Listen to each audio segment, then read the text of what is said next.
Chers téléspectateurs de Wafrica TV, bonjour.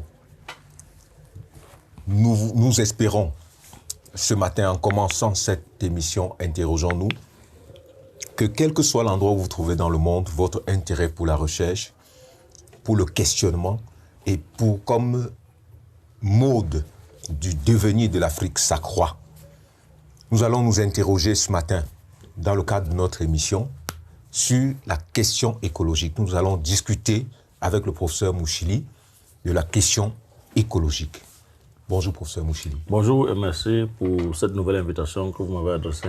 Merci prof pour l'intérêt que vous portez à notre chaîne de télévision, mais surtout à cet élan, à ce souhait de voir chaque Africain s'interroger au plus profond de lui-même, par lui-même, pour lui-même et pour notre continent, pour que nous puissions voir le monde différemment, autre que celui qui nous a été présenté jusqu'ici.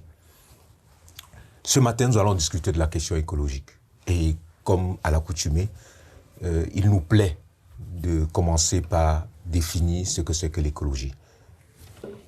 Disons que dans notre contexte, l'écologie a pris des facettes différentes. Il y a une écologie scientifique qui est la plus ancienne perception et une écologie militantiste et qui relève de la propagande ou de la défense qui est faite aujourd'hui en vue dans l'optique de maintenir l'équilibre de l'écosystème pour qu'il n'y ait pas de ruptures qui pourraient entraîner peut-être la décadence de la vie ou de l'existence.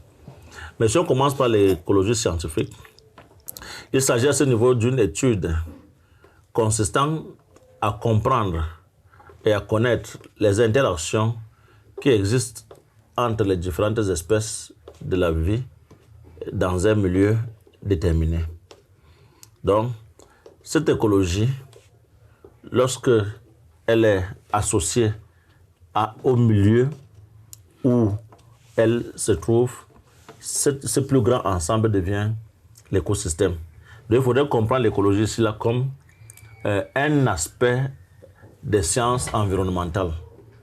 C'est-à-dire parce que les sciences environnementales sont plus vastes que la simple écologie, parce que les sciences environnementales vont au-delà de l'étude des formes de vie, oui, pour embrasser même le côté archéologique de la recherche dans les différents constituants de la planète.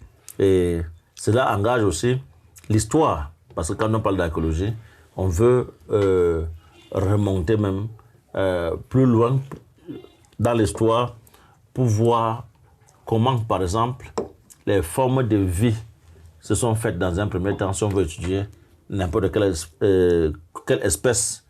Bon, c'est vrai que l'archéologie se fait de plus en plus pour voir comment les hommes ont précédemment vécu, ce qu'ils ont laissé comme marque, mais il faut savoir que l'écologie est une branche des sciences environnementales. Ça, c'est le côté scientifique.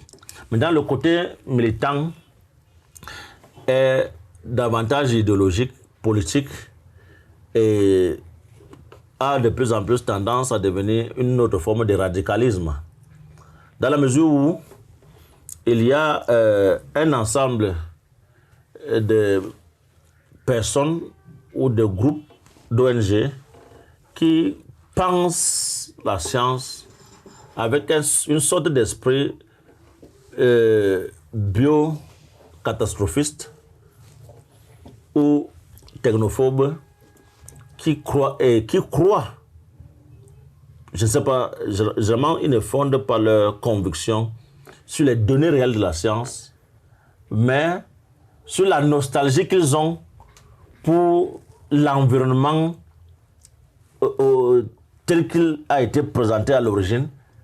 Bon, cette nostalgie de l'environnement originaire crée aussi la conviction selon laquelle le monde serait en train de se perdre parce que notre système, notre environnement est en train d'être changé, modifié, transformer en défaveur de l'existence.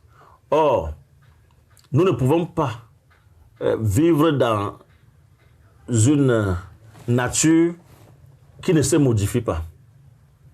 Je faisais une réflexion personnelle où je me disais, si à chaque naissance, on attribue 3 mètres carrés comme habitation pour chaque enfant sur la planète, d'ici 50 ans, si chaque habitant de la planète devait avoir au moins 3 mètres carrés de terrain, on sait bien que 3 mètres carrés ne peut pas permettre d'avoir une chambre pour un enfant, mais on accorde tout simplement comme 3 mètres de travail. Une hypothèse de 3 mètres carrés de terrain pour chaque enfant. D'ici 50 ans, quelle est la quantité de nature qui restera? Oui. On comprend qu'il est difficile de tenir l'environnement tel qu'il est en passant par la voie d'un militantisme. Il faut faire confiance en la science. Parce que la science, par exemple, réfléchit déjà sur les OGM et peut penser la possibilité d'existence des plantes qui résistent à toutes les saisons. On peut aussi déjà penser le reboisement du désert. Est-ce impossible de reboiser le désert du Sahara ou le désert du Kalahari? Il faut qu'on se pose ces questions. La science, à ce niveau, est-elle frappée d'incapacité? Je ne pense pas. Mais on est resté dans une logique qui aliène la science à la politique qui elle-même est devenue prisonnière d'un système économique qui se veut libéral.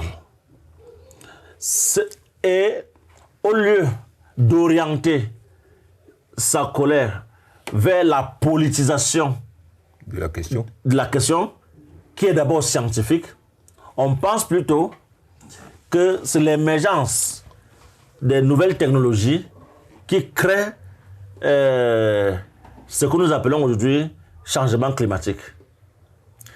Qu'est-ce qu'il faut donc penser réellement pour répondre à la question de l'écologie qui a créé des millions d'adeptes à travers le monde?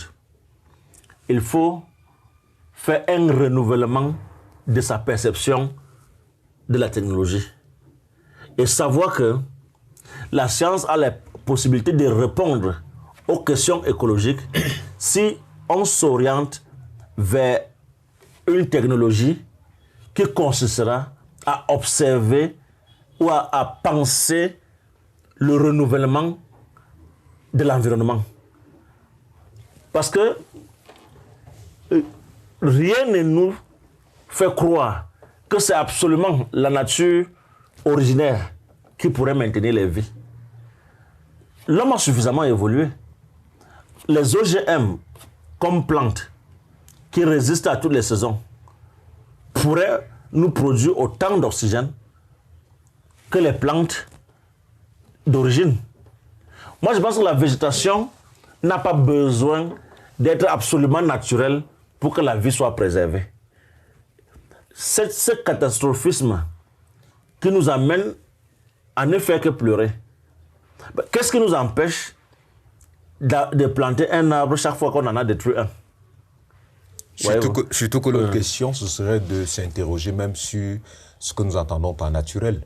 Oui. Parce qu'au cours du temps, les plantes ont dû se modifier. Oui. D'abord, le naturel en l'homme est le civilisationnel.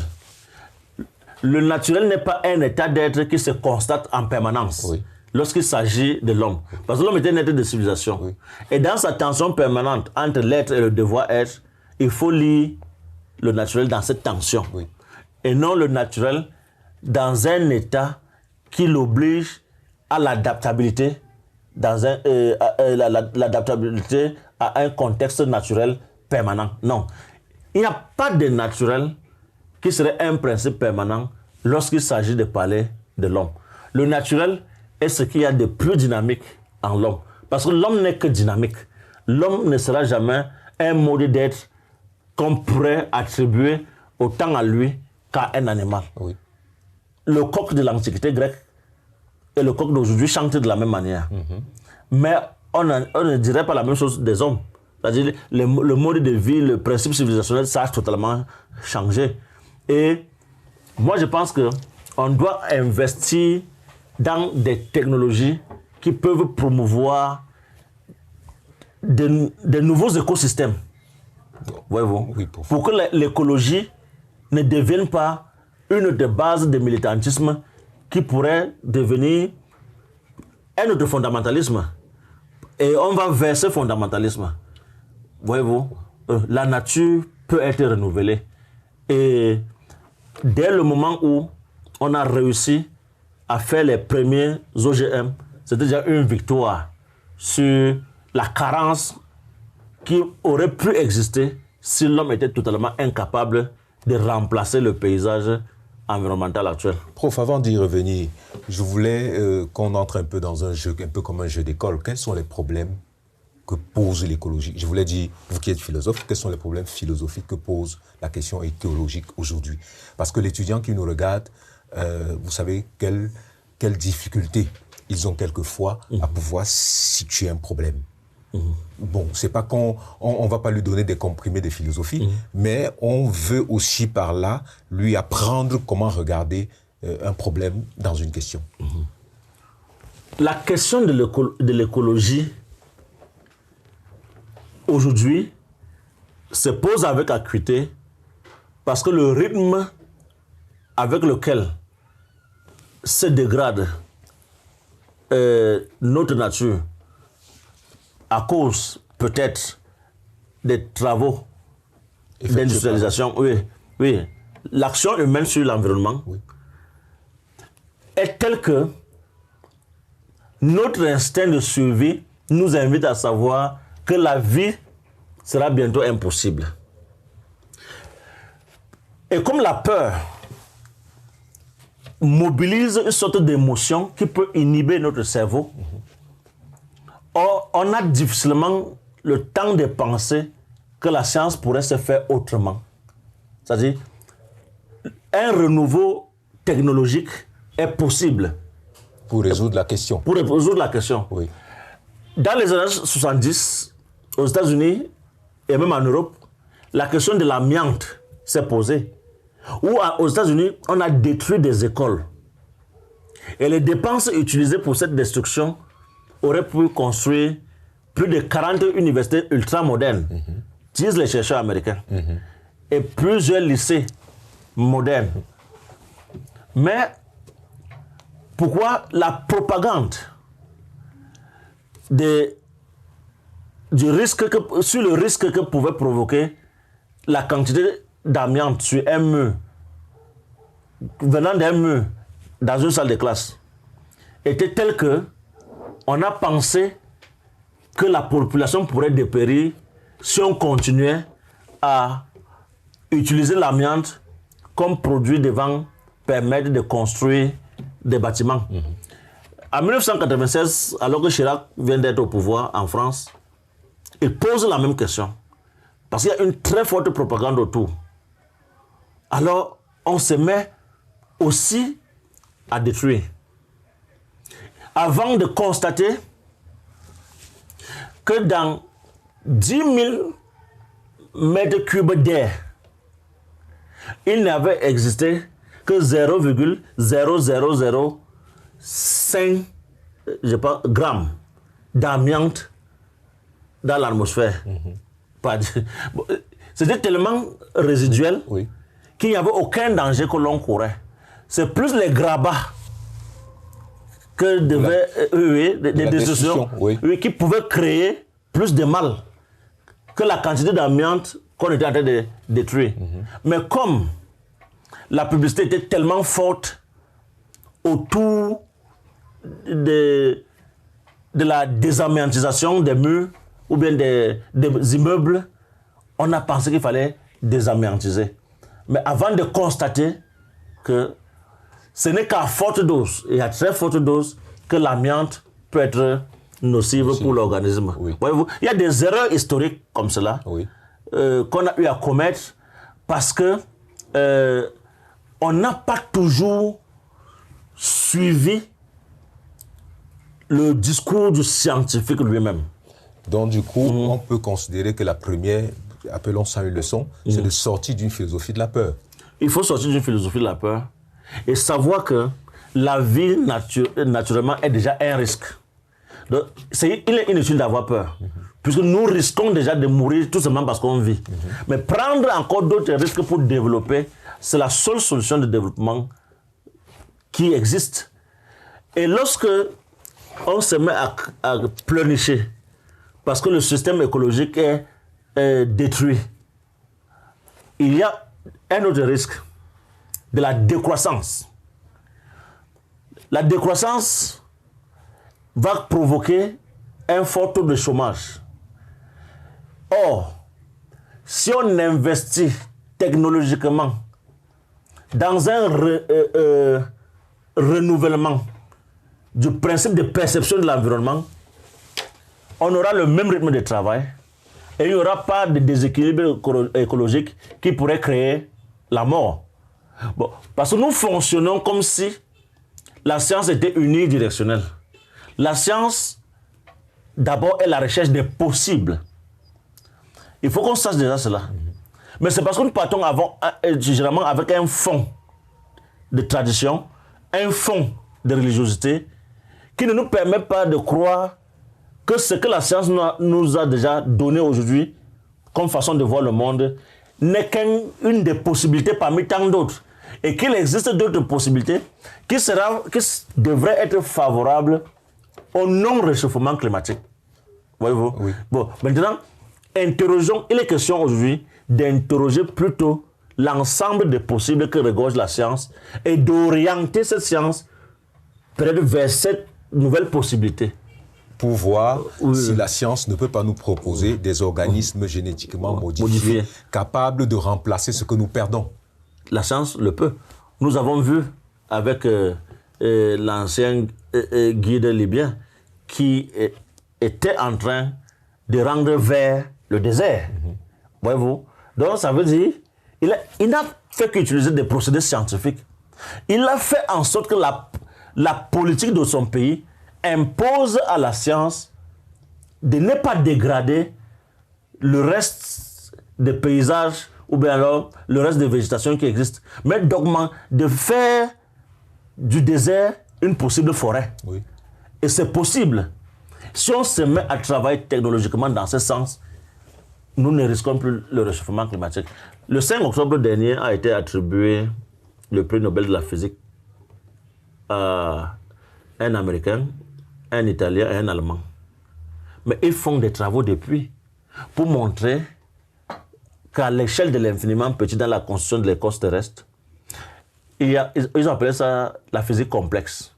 Il existe des possibles accidents entre les éléments subatomiques qui pourraient créer des changements dans l'ensemble de la planète. Vous voyez, comme c'est à l'échelle de l'infiniment petit qu'on ne perçoit pas cela facilement, on ne les a pas cru dès le départ. Oui. Vous voyez, c'est en 2021, 5 octobre, qu'ils reçoivent le prix Nobel de la physique. Voyez-vous? Parce qu'ils ont travaillé sur la physique complexe. Et c'était à l'échelle de l'infiniment petit. Mais comme à l'échelle macroscopique, ça ne se perçoit pas rapidement, on ne les avait pas considérés. Aujourd'hui, où on sait que les OGM sont possibles, on corrige ce qui était autrefois considéré comme des scandales génétiques, la laideur avec la chirurgie esthétique. Voyez-vous? Si ces corrections sont possibles, est-ce qu'on est obligé de penser que la version actuelle de la science est la seule possibilité d'action de cette science? Non, ce n'est qu'un des possibles que nous observons. Pour être plus concret, il s'agit de faire un peu plus de science encore, réorienter la science. Oui, il faut faire un peu plus de science et il faut savoir que la science, c'est l'aspect recherche des possibles qui n'est pas suffisamment ancré dans la mentalité, dans l'opinion publique. Oui. Voyez-vous, l'opinion publique ne sait pas que la science est la recherche des possibles et qu'il existe d'autres possibilités pouvant orienter autrement ou bien pouvant donner une autre facette à la même science. Oui, oui. Bon, tout le monde n'est pas au courant de cela. Et les travaux de vulgarisation sur les sciences ne sont pas là pour montrer que la science fait la recherche possible, mais pour montrer les prouesses de ce que les prouesses que réalise déjà la science à ce jour. Voyez-vous? Moi, je pense que si on ouvre la mentalité de l'opinion publique à la compréhension de l'ensemble des possibilités de science, on va pleurer moins. L'opinion sera capable de crier haut et fort pour que ce ne soit pas cette économie marchande qui décide de l'orientation que doit avoir la science. Surtout que dans le militantisme, il n'y a pas souvent la réflexion. Non, dans le militantisme, il n'y a pas de réflexion. Dans le militantisme, il y a des positions qui ne relèvent que des convictions subjectives, oui, dans la plupart des cas. Mais il y a possibilité de se cultiver à la science autrement, en pensant la possibilité de règlement de la question climatique à partir de la science elle-même. Revenons sur les organismes génétiquement modifiés, parce qu'il y a certainement des jeunes chercheurs qui sont en train de nous regarder. Disons, pour être pratique, c'est dit qu'en laboratoire, on peut fabriquer le type d'arbre qui peut pousser dans le désert, ou bien qui peut pousser sur les glaces pour que l'environnement continue de se tenir. C'est-à-dire qu'au lieu de continuer de penser qu'il faut limiter les possibilités humaines, il faut plutôt les accroître pour que l'environnement se tienne en fonction de tout ce qu'on développe comme activité. Ce qu'on doit dire, le monde ne peut pas suivre à la décroissance économique. Et le penchant qu'a pris le militantisme écologique dans d'autres contextes est tel que on observe un ensemble d'intellectuels qui militent pour la décroissance. Or, il y a possibilité de croissance plus élevée qu'aujourd'hui, mais avec une orientation technologique qui rappelle au monde qu'il y a possibilité d'un renouveau écologique. Surtout que la dimension militante, et vous avez bien fait au départ, quand vous définissiez les concepts, de relever la perception idéologique, on pense parfois que la question écologique est à tête chercheuse. Oui, la question écologique est à tête chercheuse. Vous savez, quand le monde se laïcise, ça ne signifie pas fin des radicalismes ou des dogmatismes. Oui. Il faut bien que le cerveau s'occupe ailleurs. Et il y a monté d'autres formes de radicalisme, puisque on s'est désolidarisé du radicalisme religieux d'autrefois, sauf qu'il existe encore quelques poches de résistance aujourd'hui, avec par exemple le talibanisme qu'on observe, ou bien Boko Haram en Afrique, ou Al-Qaïda au Maghreb islamique. Bon, ce sont des radicalismes inappropriés, peut-être pour d'autres contextes, mais il y a d'autres radicalismes qui s'acceptent en République. C'est-à-dire les mouvements écologistes. Ouais. Bon, ce sont des radicalismes encore acceptés. Mais c'est parce qu'il n'a pas été fait une promotion d'une science qui peut renouveler notre système écologique, n'a pas été faite. Voyez-vous? Bon, où on va désormais, c'est une question encore de majorité populaire. C'est-à-dire la majorité est pour la politique des différentes COP, Conference of the Party, à peu près comme nous l'avons assisté avec la COP 21 qui a eu lieu en France. En 2015, je crois, c'était en 2015, on a pensé qu'il fallait ralentir la Chine et les États-Unis parce que ce sont les plus grands pollueurs de notre planète. Mais on n'a pas... Et c'est resté à ce niveau comme des critiques adressées au fort. Vous savez, le fort ne répond pas toujours par le raisonnement, mais par la force. Bon, en ne répondant pas par le raisonnement, mais en répondant par la force, ces forts n'ont pas le temps, ces puissances n'ont pas le temps de penser déjà, ou alors ils n'ont pas encore, ils pensent qu'il n'est pas encore opportun de penser un système technologique qui ne remettra pas en question l'existence. Or, c'est possible, mais ce n'est pas dans l'actualité politique du moment. Vous voyez? Nous sommes encore à vivre comme si on était décidé de retourner dans la jungle au même titre que les animaux. C'est vrai qu'il y a ce côté animal qui caractérise en premier l'homme, c'est-à-dire l'instinct de survie. Mais n'allons pas nous enfermer dans cet écologisme qui montre comme si nous ne savions pas que la science est capable d'autre chose. C'est ça la philosophie qu'il faut retenir aujourd'hui. Et dans la philosophie, au même titre qu'il y a les films, la science-fiction, qui ne dépend que de l'imagination en science, le philosophe aussi doit s'interroger sur la possibilité d'une vie autrement. Est-ce qu'il n'est pas possible de vivre autrement? Qu'est-ce qui nous fait croire que ce n'est que la vie que nous connaissons actuellement qui regorge des possibilités de bonheur ou bien de réussite? Il faut explorer l'ensemble des possibilités. Et notre intelligence nous en donne le droit et même l'obligation.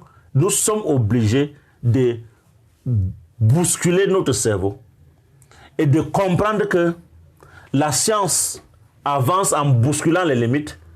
Et les limites peuvent être même les limites de survie. C'est-à-dire, ici, on pense qu'il y a possibilité de catastrophe, mais on va jusqu'à bousculer cela et pour comprendre si la possibilité de catastrophe ne peut pas être considérée comme une autre opportunité de survie. Alors, allons-nous nous enfermer dans une logique de politisation de la science au lieu de comprendre très attentivement les propositions des scientifiques, quel que soit leur bord? Parce que même aussi les savants vivent des frustrations. Je ne veux pas vous rappeler ce que le professeur Raoul aurait subi en France avec son hydroxychloroquine. Voilà. Mais est-ce que c'est parce que c'était totalement invalide qu'on l'a dit? C'était plus l'effet de la propagande et du politique que de la recherche scientifique. Propre. Oui, propre. Pour le contrarier. Voyez-vous? Mais aujourd'hui, qu'est-ce qu'on dit de lui? Est-ce qu'on pense encore qu'il avait totalement tort? Mais est-ce que le même monde peut refaire avec la même publicité la démonstration selon laquelle il avait au-delà de 50% raison au vu des hypothèses qu'il a posées avant de penser sa théorie? Chers téléspectateurs, la science avance en bousculant les limites. Merci d'avoir regardé cette émission et nous allons revenir la prochaine fois, toujours sur la question écologique, mais en évoquant la question écologique dans son rapport avec l'Afrique. Merci, professeur Mouchili. C'est moi qui vous remercie pour cette invitation. N'oubliez pas de vous abonner, parce que chaque fois que vous abonnez, c'est notre Afrique qui gagne. À très bientôt sur Africa TV.